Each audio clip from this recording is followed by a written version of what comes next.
గురువు ఏకలవ్యుడి బొటనవేలు తీసేశాడు. ఎందుకు తీసేశాడు అంటే ఏదో అర్జునుడి కన్నా గొప్పవాడైపోయాడని తీసేయలేదు. పాండవులు ద్రోణాచార్యుల వారితో కలిసి వేటకెళ్లారు. వేటకెందుకు వెళ్ళాలి? వాళ్ళు ధనుర్విద్య నేర్చుకున్నారు. ఒక పరిగెడుతున్నటువంటి మృగం మీద బాణం వెయ్యగలడా వెయ్యలేడా పరీక్షించడానికి తీసుకెళ్లాడు.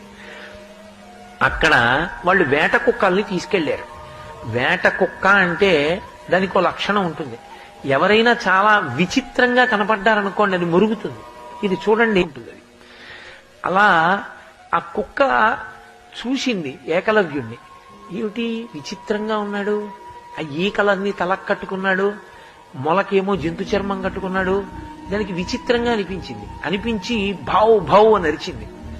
తనని చూసి కుక్క అరిచిందన్న కోపంతో 6 బాణాలు ఇలా 6 బాణాలు ఇలా కొట్టాడు కుక్క నోట్లోకి.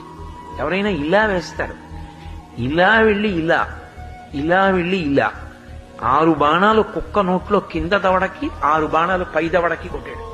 కుక్క నోరు మళ్లీ మూసుకోకుండా భౌవన అరవకుండా కొట్టాడు. కుక్క వగరుస్తూ వచ్చింది. చూశాడు ద్రోణాచార్యులు వారు. అయోగ్యుడికి విలువిద్య దొరికింది ఎక్కడో. ఒక కుక్కకి మొరగడం ధర్మం. మొరగడం ధర్మమైనటువంటి కుక్క మురిగితే ఓర్చలేక 6 బాణాలు పైకి 6 బాణాలు కిందకి కొట్టాడు.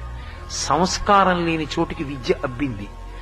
ఈ విద్య వాడి చేతిలో ఉంటే వాడు తన అహంకారంతో ఎవరినైనా పాడు చేస్తాడు.